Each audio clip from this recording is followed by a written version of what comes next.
चालू करूया आपण. जरा वेळ झाला आज.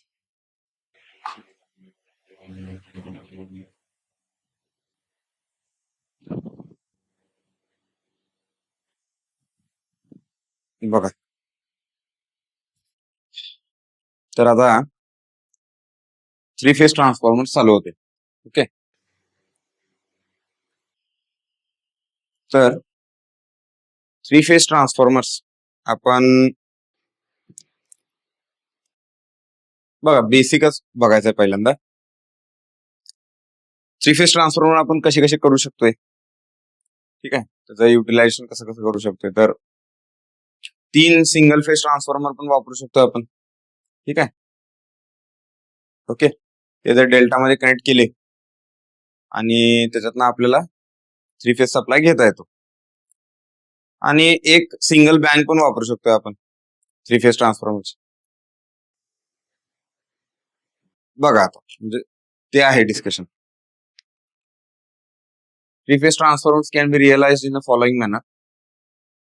3 सेपरेट इंडिव्हिज्युअल ट्रान्सफॉर्मर्स किंवा सिंगल युनिट. आता तिथं खाली दिलंय त्यांनी काय फायदा आहे त्याचा.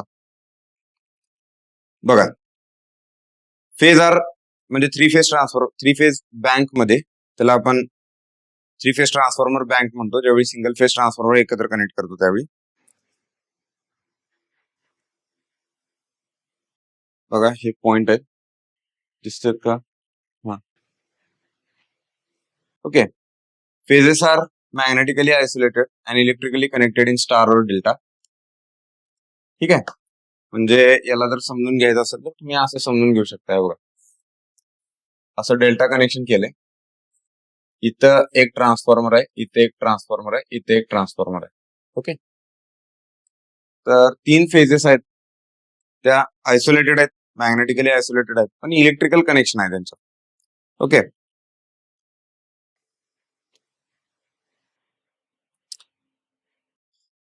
त्यानंतर बघा,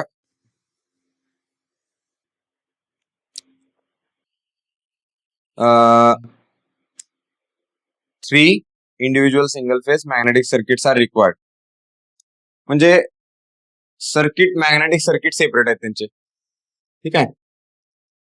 इलेक्ट्रिकली कनेक्टेड आहेत, लक्षात ठेवा, मॅग्नेटिकली आयसोलेटेड आहेत. ओके, हे पॉइंट लक्षात ठेवा फक्त.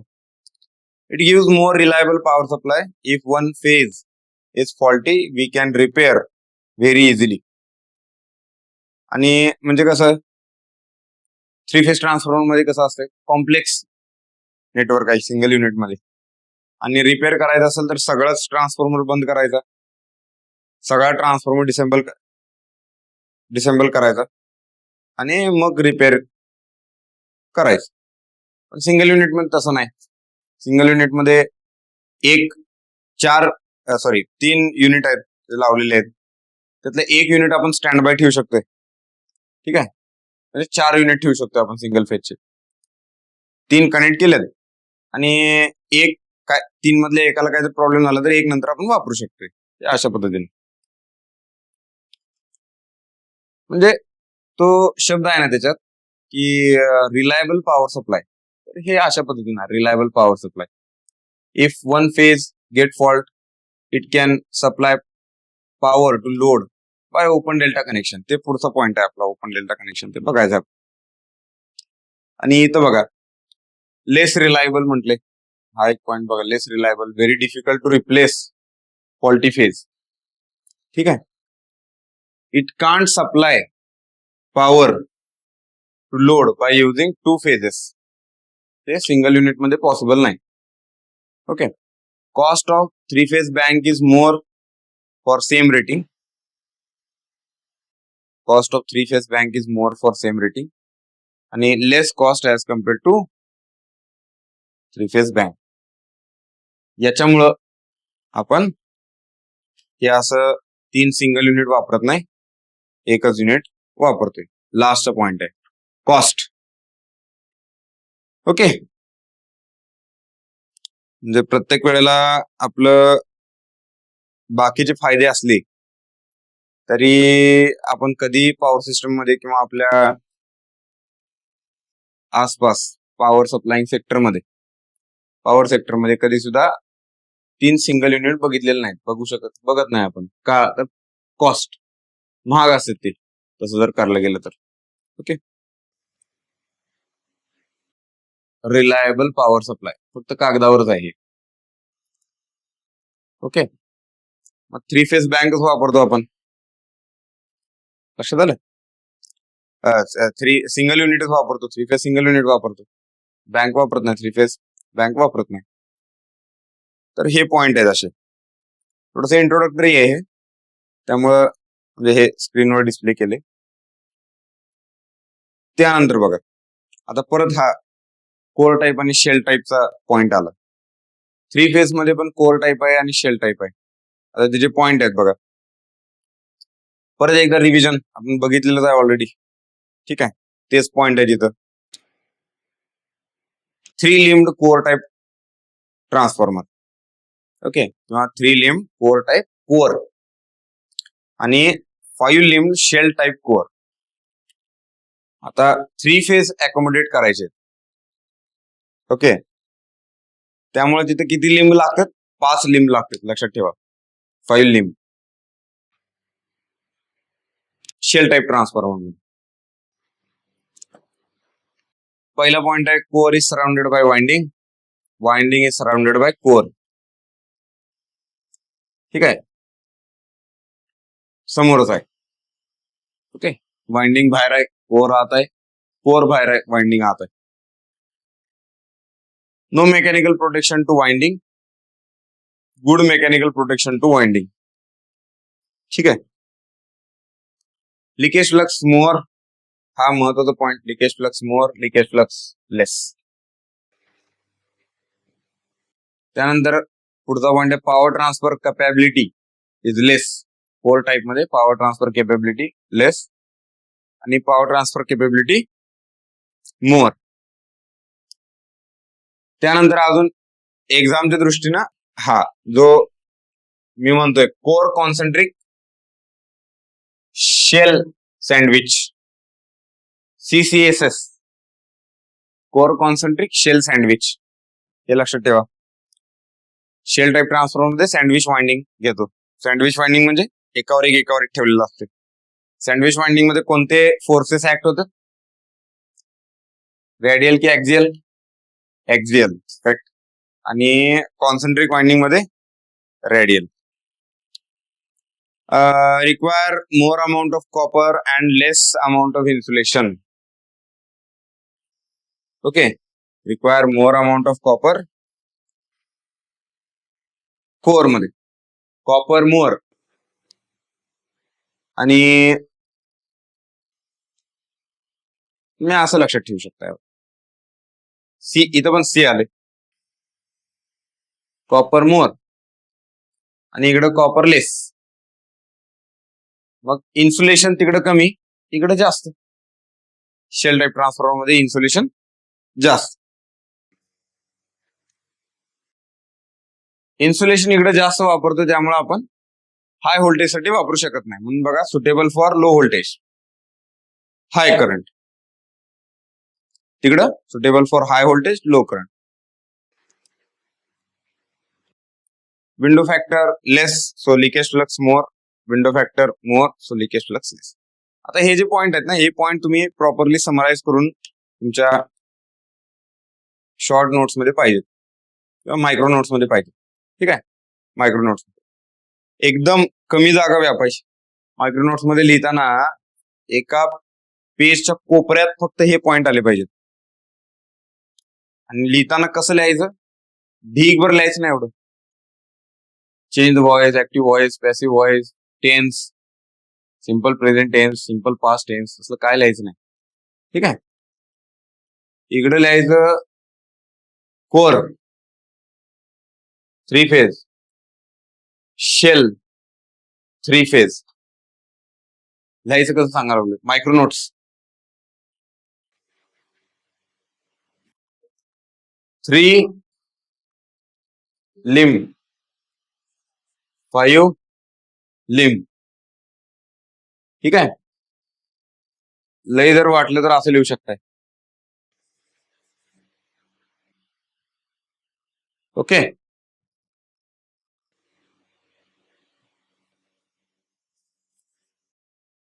फाय एल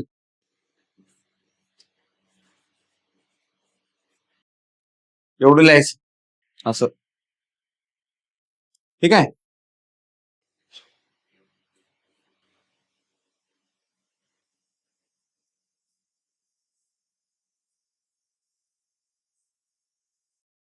वी ट्रान्सफर लेस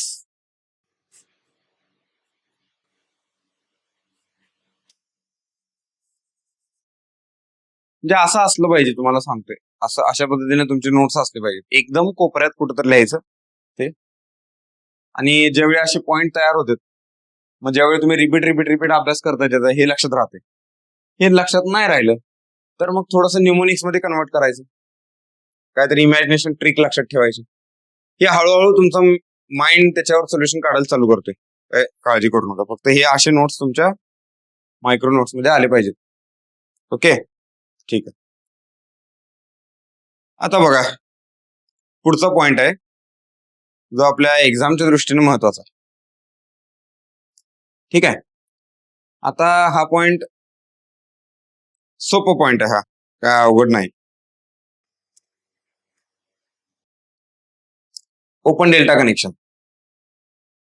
ओके. आता ह्या ओपन डेल्टा कनेक्शनवर येऊ आपण. तुम्ही कसं लक्षात ठेवायचं बघा. हे पहिला म्हणजे ही स्टोरी आहे आता एक. ठीक आहे. तुम्ही ऍक्च्युअल डिटेल्स मध्ये नंतर यायचं. पहिला इतर गोष्टी लक्षात ठेवा. कसं लक्षात ठेवणार? ओपन डेल्टा कनेक्शन म्हणजे पहिला हाय काय बघा. ओपन डेल्टा कनेक्शन म्हणजे पहिला हाय काय, सिंगल फेज ट्रान्सफॉर्मर आहेत 3, ते डेल्टा मध्ये कनेक्ट केलेत आणि एक ट्रान्सफॉर्मर डॅमेज झाला किंवा फॉल्टी झाला तर जो टोटल लोड आहे तो हॅम्पर न होता, म्हणजे सप्लाय हॅम्पर न होता आपण आहे असं ट्रान्सफॉर्मर कनेक्ट करू शकतोय पुढं. म्हणजे बघा इथं दाखवले, जर हे ट्रान्सफॉर्मर आहेत ऍक्च्युली बरं का, हे ट्रान्सफॉर्मर आहेत. हे जर यातला एक खराब झाला इथला, तर आपण हाय अशा वायरी पुढे एक्सटेंड करून पॉवर सप्लाय पुढे देऊ शकतोय. पण थोडासा प्रॉब्लेम आहे त्याचा. ओके, तो काय प्रॉब्लेम आहे बघा.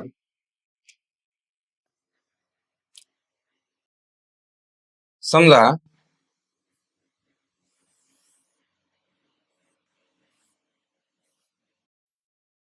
मी कसं लक्षात ठेवायचं, एक्झामला आकडे इम्पॉर्टंट आहेत त्यातले. मी लई काय त्याच्यात रॉकेट सायन्स नाहीये, नंतर आपण नंबरला येऊ. हे बघा, आता इथं मध्ये समजा पॉवर प्लांट आहे एक किंवा आपला सबस्टेशन आहे मध्ये, असं समजून घेऊ. हे 3 मार्ग आहेत, 3 फिडर आहेत. या साईडला 100 घर आहेत, या साईडला 100 घर आहेत, या साईडला 100 घर आहेत. ठीक आहे. डेल्टा कनेक्टेड मध्ये 3 ट्रान्सफॉर्मर आहेत.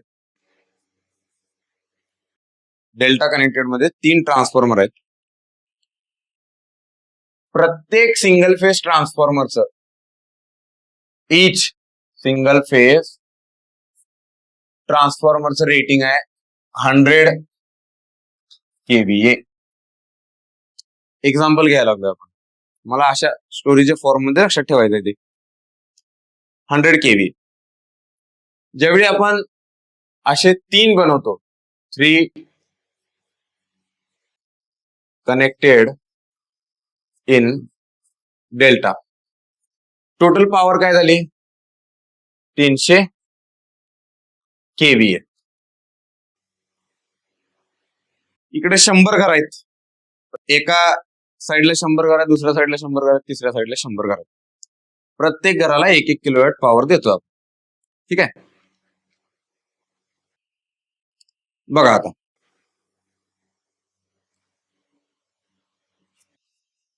Kilowatt kilowatt kilowatt.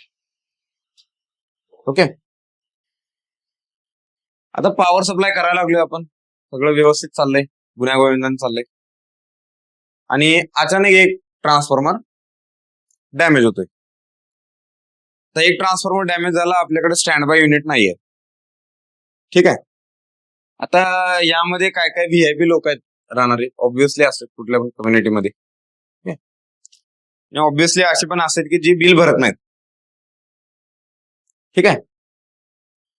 आता सबस्टेशन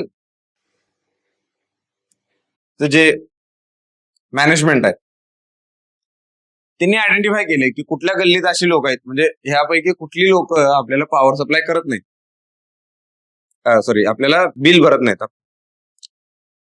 कुठली लोक बिल भरत नाहीत आयडेंटिफाय करून ठेवले त्यांनी ऑलरेडी. ठीक आहे. ते किंवा कुठली लोक आपल्या विरोधात जास्त बोलतात,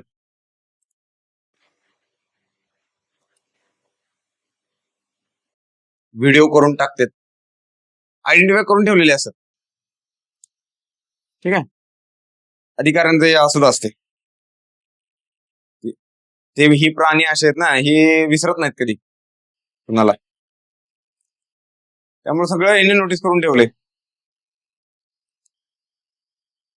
म्हणून बघा, एखादी काय काय असते, एखादी मॉब असतो एखादा, आणि मॉब दंगा करत असतो असं, आणि तुम्ही बघितलं असेल पोलीस लोक असतात ती अशी बाहेर थांबलेली असतात बघत, बरीच लोक त्यातली पोलिसांकडे बघून चिडवाचिडवीचं प्रकरण चाललेलं असते, हे काय करू शकतोस आम्हाला काय.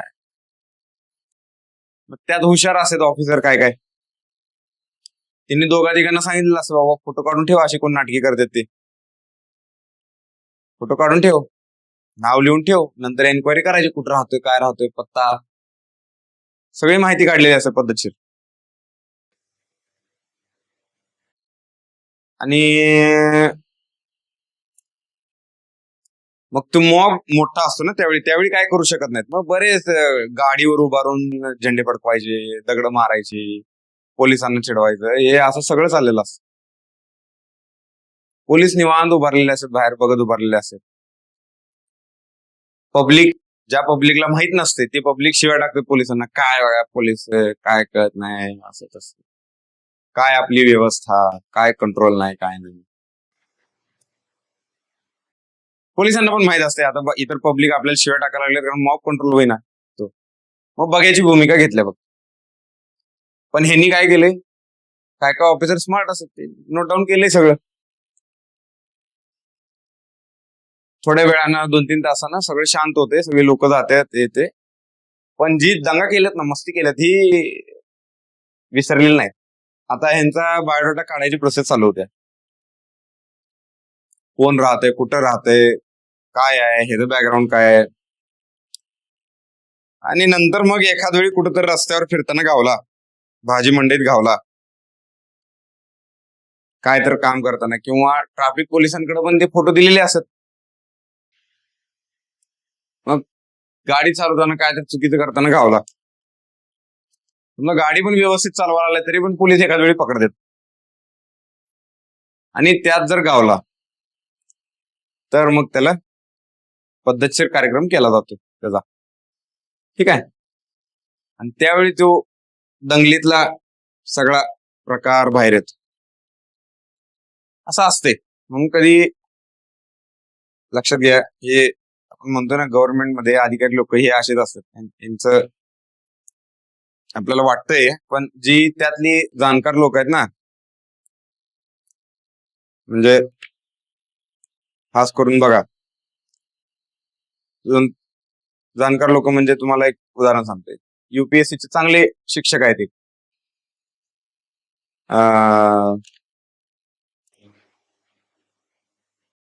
दृष्टी IAS वाले विकास दिवेकर सर, ते कधी कुणाला वावगं बोलत नाहीत. आणि आता परवाच एक खान सरांचं एक एक्झाम्पल आलं, त्यांनी काय तर बोलले, जाळ काढला सगळ्यांनी, म्हणून विसरत नाहीत, लक्षात ठेवायचं. पॉलिटिशियन आणि हे ना, हे प्राणी, पॉलिटिशियन आणि हे अधिकारी लोक, हे प्राणी, हे खराब लोक आहेत. Unless you have that much of power, don't go in their way. Public support पाहिजे, मसल पॉवर पाहिजे, फायनान्शियल पॉवर पाहिजे, तर जायचं. ठीक आहे, बॅक टू टॉपिक. इथं पण ही तशीच लोक आहेत. त्यांनी आयडेंटिफाय करून ठेवले कोण बिल भरते, कोण आमच्या नावानं वरडते, कोण युट्यूबवर व्हिडिओ करते, इंस्टाग्रामवर व्हिडिओ करते, सगळं नोटीस करून ठेवलेलं आहे त्यांनी. यातली कुठली कुठली लोक आहेत. आता बघा, ज्यावेळी ट्रान्सफॉर्मर एखादा फेल होतोय, पहिला थ्री ट्रान्सफॉर्मर ज्यावेळी कनेक्टेड होते, त्यावेळी हे 300 घरांना, हाऊसेस, 300 हाऊसेस, इच हाऊस युझिंग पॉवर 1 किलोवॅट आपण रफली घ्यायला लागलोय. आणि 300 घरांना पॉवर सप्लाय केलाय. ज्यावेळी एक ट्रान्सफॉर्मर खराब होतोय आणि त्याला सर्किटमधनं काढला जातोय, त्यावेळी आपण काय करतो, त्याचं कनेक्शन ओपन डेल्टा, त्याचं कनेक्शन हे असं करतो, हे कनेक्शन होते. एक काढला, पण उरलेले टोक जे आहेत, कनेक्शन जे आहेत, ते परत हाय तसे सप्लाय दिलाय. त्यावेळी फक्त 173 घरांना पॉवर सप्लाय जातोय. किती? 173. समजलं? पहिला 300 घरांना पॉवर सप्लाय जात होता, आता 173 घरांना फक्त पॉवर सप्लाय जातोय. लक्षात ठेवा. आता 173 आकडा आला कुठनं? ओके, तर बघा, 300 जी घरं आहेत, 300 घरं, ओके, म्हणजे 300 किलोवॅट किंवा 300 केव्हीए, हे रिड्यूस होते √3 टाइम्स. हे रिड्यूस होते √3 टाइम्स. मग हे 300 डिवायडेड बाय √3 केलं तर आपलं उत्तर येते 173. 173 घरांना फक्त पॉवर सप्लाय चाललेला आहे. लक्षात आलं? 173. आता 173 घरांना किती ट्रान्सफॉर्मर पॉवर सप्लाय द्यायला लागलेत? 2च द्यायला लागलेत, बरोबर. Open delta connection. पहिला हे असं होतं, नंतर कसं झालं, इथं एक ट्रान्सफॉर्मर, इथं एक ट्रान्सफॉर्मर, आणि हा पॉवर सप्लाय आता बाहेर चाललाय. ठीक आहे. त्यांनी फक्त मग 173 घरांनाच पॉवर सप्लाय द्यायला लागलेत, ज्यांनी बिल भरले त्यांनी. उरलेले किती? 127 लोकांना देता येत नाही, जातच नाही. जर नॉर्मल लोडिंग आपण जर परफॉर्म केलं, म्हणजे नॉर्मल नाही, रिड्यूस लोडिंग जर परफॉर्म केलं तर. कळालं? रिड्युस्ड लोडिंग जर परफॉर्म केलं तर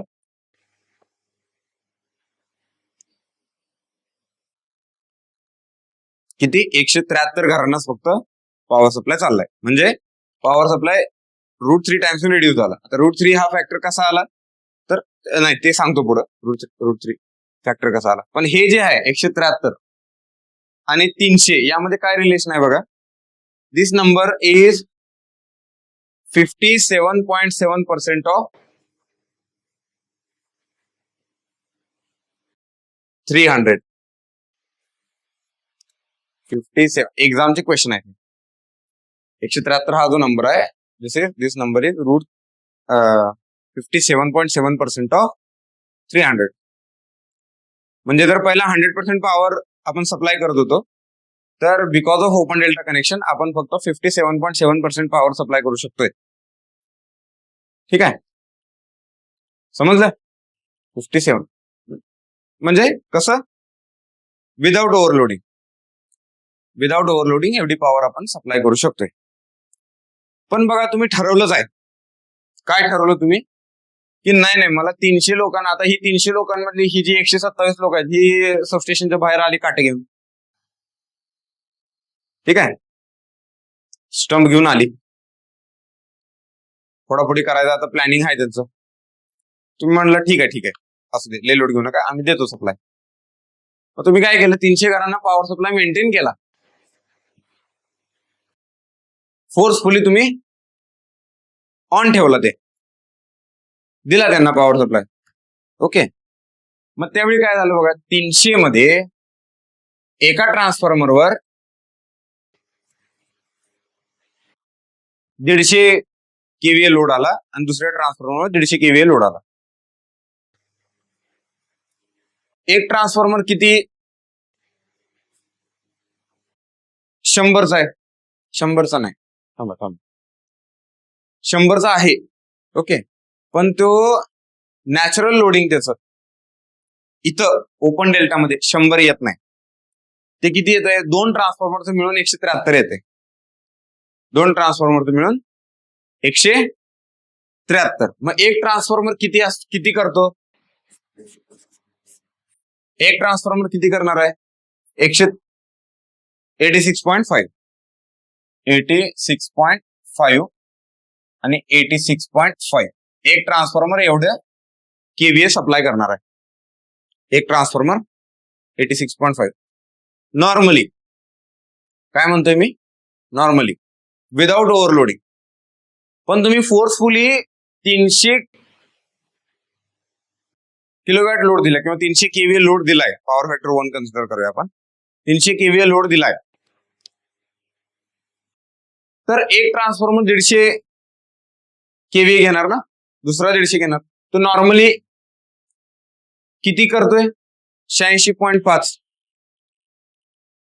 आता ह्या दोघांमध्ये काय रिलेशन आहे जर बघितलं तुम्ही, तर जर 150 भागिले 86.5 केलं तर हे येते 1.732. 1.732.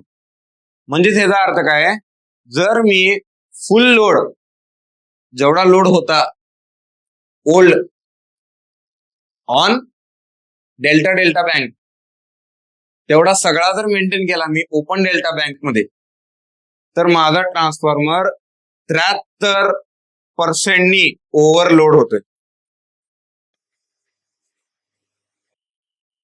73% ओव्हरलोड होतोय. समजलं का, सगळ्याच्या सगळा लोड जर मेंटेन केला तर 73% ओव्हरलोड होतो. ठीक आहे. जर मी त्याला नॅचरल लोडिंग ठेवलं तर किती लोड येत होता त्याच्यावर, 86.5. ट्रान्सफॉर्मरचं रेटिंग किती आहे, 100. मग तो जर नॅचरल लोड ठेवला मी त्याचा, okay, without external overloading condition, naturally तो 86.5 सप्लाय करत होता, पण त्याचं रेटिंग 100 केव्ही आहे. मग इथं तो अंडरलोड व्हायला लागला ना, किती पर्सेंट अंडरलोड व्हायला लागलाय, 13.5. 13.5 नी 13.5% अंडरलोड व्हायला लागलाय. या कंडिशन मध्ये काय होतंय, 13.5% अंडरलोड होतोय. अंडरलोड होतोय. हे लक्षात आलं, 13.5% अंडरलोड होते. कळालं.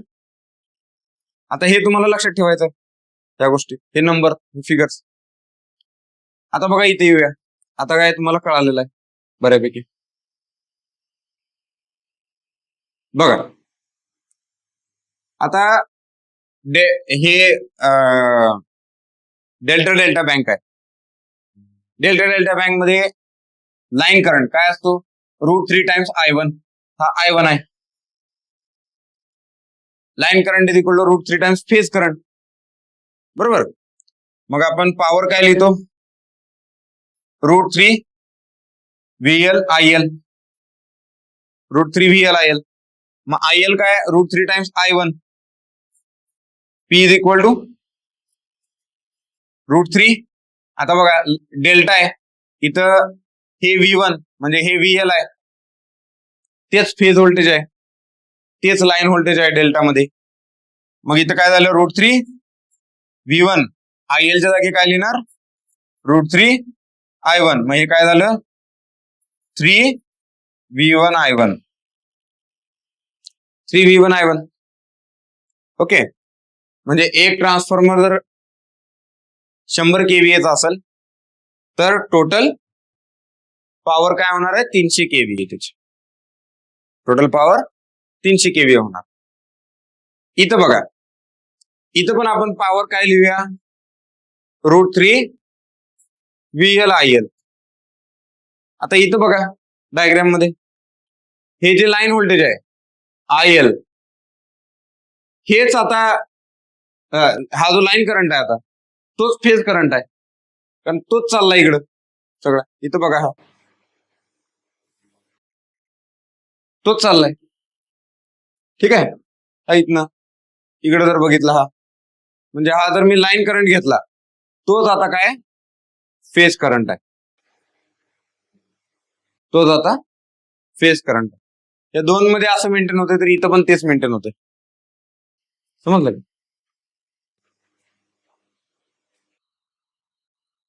Phase current. मग इथं असं लिहू का मी, √3 V1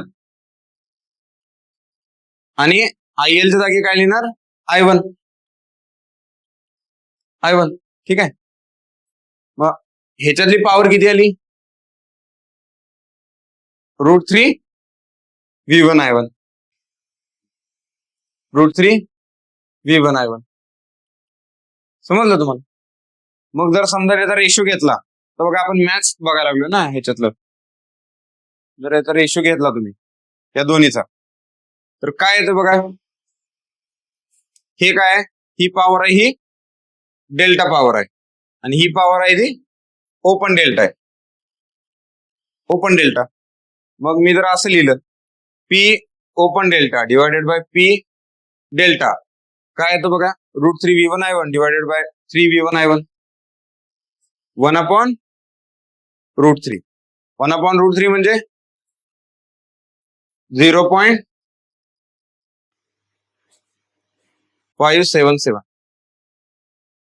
म्हणजेच काय याचा अर्थ, 57.7% ऑफ, म्हणजे power in open delta is 57.7% of power in delta delta.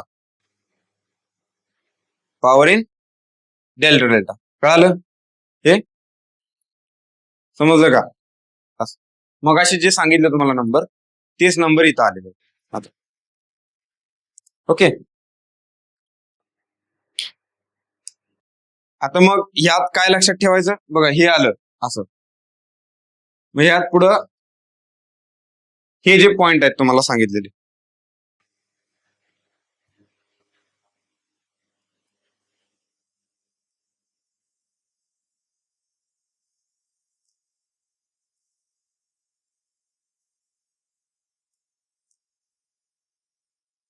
एक मिनिट, त्याला काय झालं आता, जाय ना काही.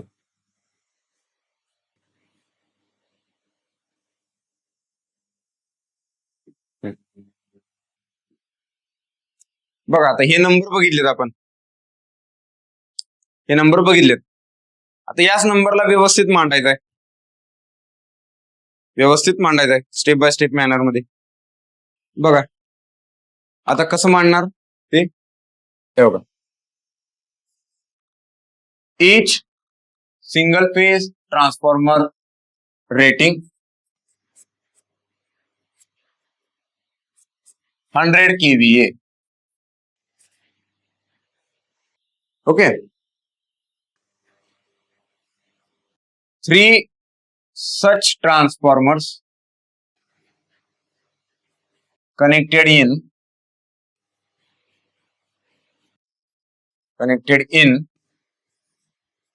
delta delta. So total power 3 into 100, that is equal to 300 kV. मग आपण काय म्हणूया, P delta delta is equal to 300 kVA. 300 kVA. मग आपण काय बघितलं आता इथं एक पॉइंट काय बघितलं बघा, IL in delta delta is equal to √3 times I phase, but IL in open delta, हे ओपन डेल्टा किंवा याला असं पण म्हणतात किंवा असं पण लिहितात काय काय, किंवा याला व्हीव्ही कनेक्शन पण म्हणतात. मग त्यामुळे तुम्ही असं पण लिहिलं तरी चालतंय, IL VV connection. Open delta कनेक्शनला व्हीव्ही कनेक्शन पण म्हणतात बरं का. ओके, मग हे किती येणार, नुसतं IP direct, IL is equal to IP. ठीक आहे, मग बघा पुढं काय लिहिणार तुम्ही,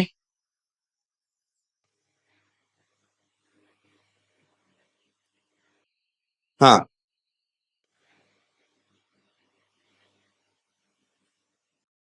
P of VV is equal to P of VV is equal to P of delta delta divided by √3 divided by √3. मग हे किती आलं, 300 भागिले √3, 173 kVA, 173 kVA. मग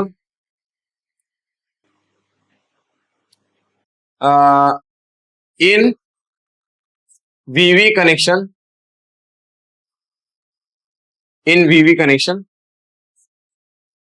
load on single phase transformer is equal to 173 भागिले 2. हे 2 का आलं, 2च ट्रान्सफॉर्मर असणार ना, हा परत म्हणा 2 कुठं आलं लक्षात येईना, कळ ना ते किती येते, 86.5 kVA, 86.5 kVA. बट परत काय म्हणणार, बट ट्रान्सफॉर्मर रेटिंग किंवा single phase transformer rating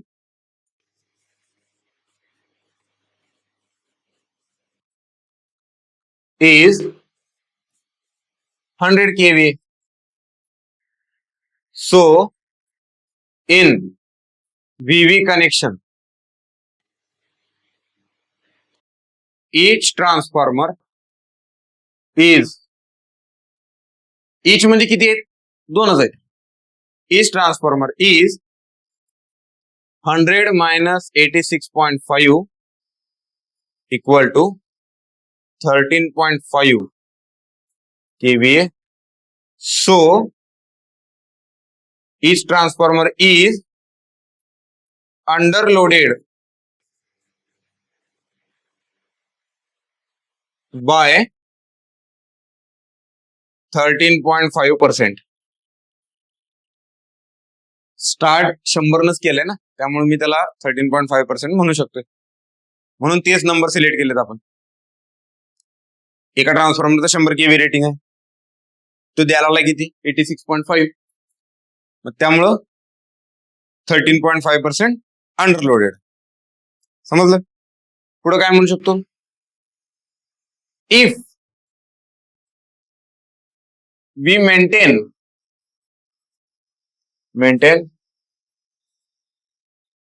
100% load on VV bank as on delta delta bank. म्हणजे जेवढं डेल्टा डेल्टा बँक वर लोड होतं तेवढंच मी जर मेंटेन केला on VV bank, then each transformer loading is equal to 300/2, that is equal to 150 kVA. 150 kVA. Okay, but normally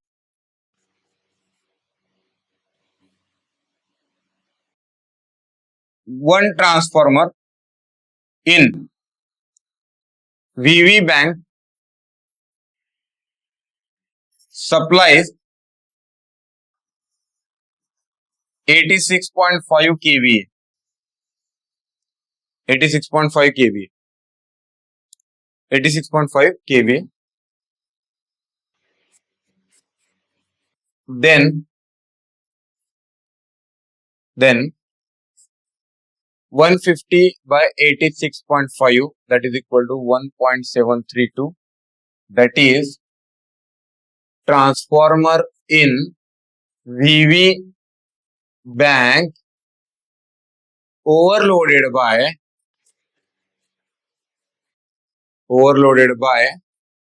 73.2%. 73.2%. Overloaded by 73.2%. ठीक आहे, हे कळालं? ओके, हा.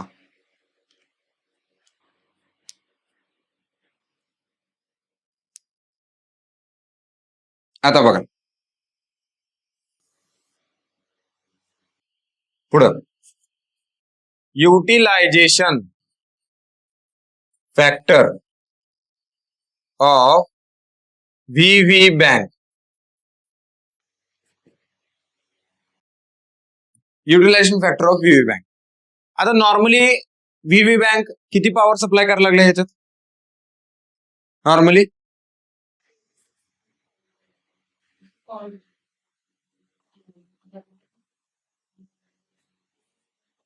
86.5. बरं ठीक आहे, तुम्ही म्हणताय ते 86.5 आणि VV bank म्हणलं ऍक्च्युली. ठीक आहे, त्यांना पण उत्तर येत आहे. आणि त्याचं रेटिंग किती आहे एका ट्रान्सफॉर्मरचं? 100. मग युटिलायझेशन फॅक्टर किती येतो याच्यातनं?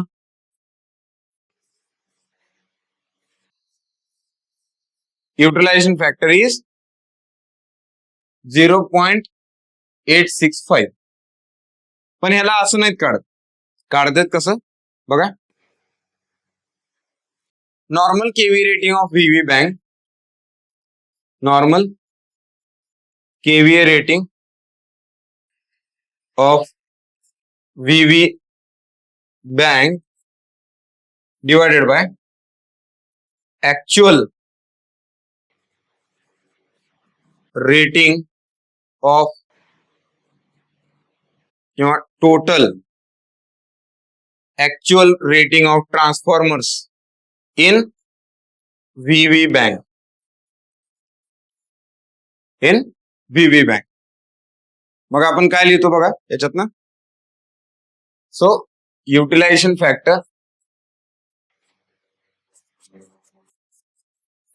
Is equal to √3 V1 I1 divided by 2 into V1 I1. हे कळालं का?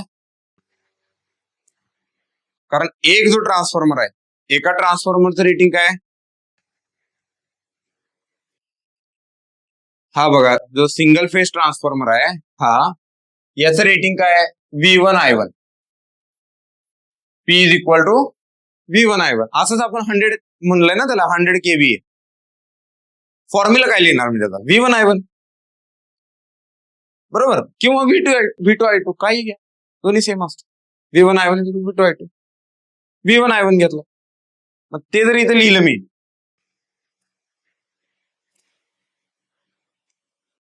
√3 V1 I1 लिहिले आणि डिवायडेड बाय दोनच ट्रान्सफॉर्मर आहेत ना, पण 2 into V1 I1. काय आलं उत्तर त्याचं? √3/2 0.866 युटिलायझेशन फॅक्टर. हे जेवढे नंबर बघितले हे बघा, सगळं हे कन्क्लुजन आहे. हे कन्क्लुजन कन्क्लुजन. ओके, एवढं तुम्हाला माहित पाहिजे. ठीक आहे, तर इथं थांबू आपण. उद्या स्कॉट कनेक्शन बघू पुढचं. त्याला पण मला असाच थोडासा वेळ लागणार आहे. कळालं का आजचं पॉईंट? सोपं पॉईंट आहे. फक्त एक्झामला हे जेवढे जेवढे डिस्कस केलं हे सगळे एक्झामचे क्वेश्चन आहेत. बघा, हा क्वेश्चन आहे, नाही हा नाही, हा क्वेश्चन आहे. इथनं क्वेश्चन चालू होते, हा क्वेश्चन आहे. त्यानंतर हा इन 86.5 हे, तर हा एक क्वेश्चन आहे. Under loaded by 13.5. त्यानंतर if you maintain 100% load, if we maintain 100% load, then is transformer loading, then but normally even transformer supply 86.5, then VB bank overloaded by 73.2% utilization factor. हे पॉइंट फार महत्वाचे. ठीक आहे, चल थांबू इथं आपण.